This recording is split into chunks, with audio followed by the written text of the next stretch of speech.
Being in a relationship with a narcissist can be emotionally turbulent.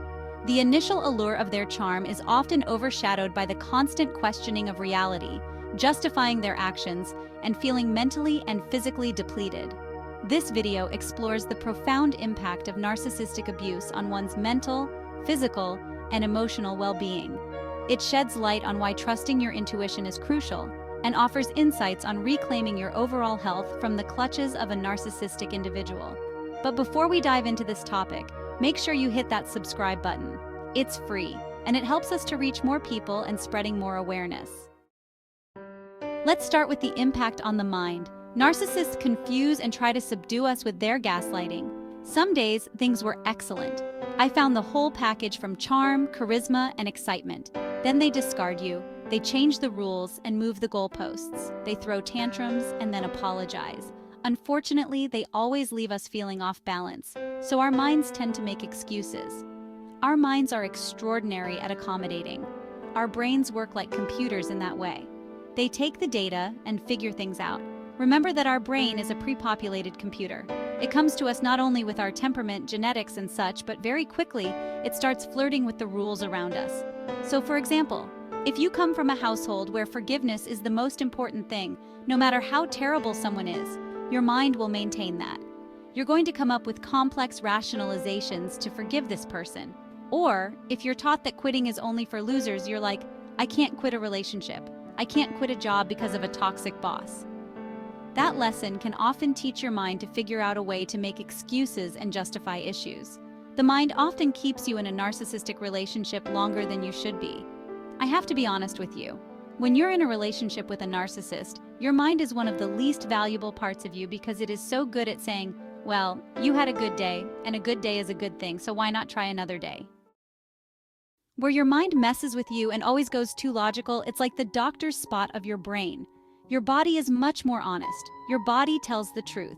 The body keeps score, and I agree. Your mind is rationalizing while your body starts falling apart. The development of autoimmune diseases and other new health conditions is possible.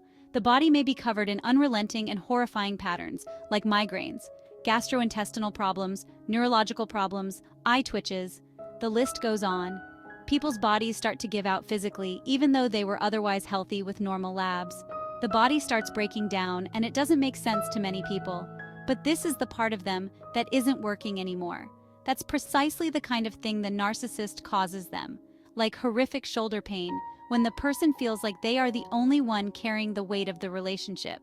It is more interesting in the cases where people are fortunate enough to get rid of that narcissist. Many of those health problems start to remit. I will tell you this without exception.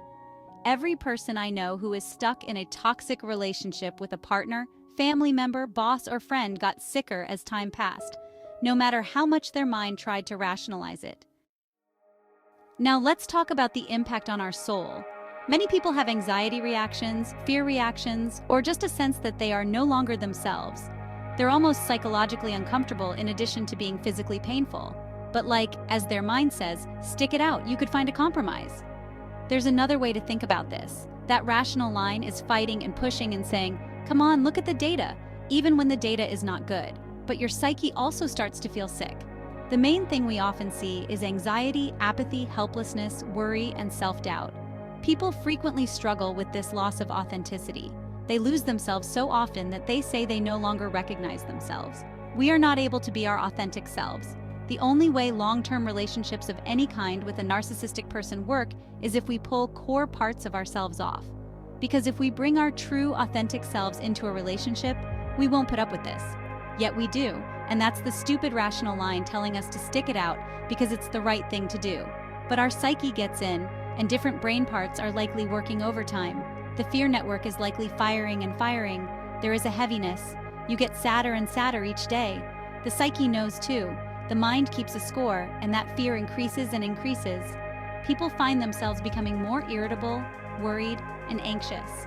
These psychologically invalidating and dehumanizing relationships leave you feeling that, at best, you're just keeping time and wondering why you are doing this. So, your mind, body, and soul experience narcissism in very different ways. Most people stick it out because they listen to their minds.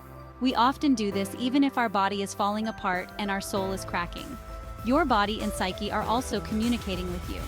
The problem is that our culture is so contemptuous of discussing vulnerability and feelings that we are unwilling to sit down and feel them in ourselves. This world is where everything is quick and distracting, and this distraction is dangerous. We always love to hear your thoughts and experiences, so please drop a comment below. Thank you for watching, and we will see you in the next video.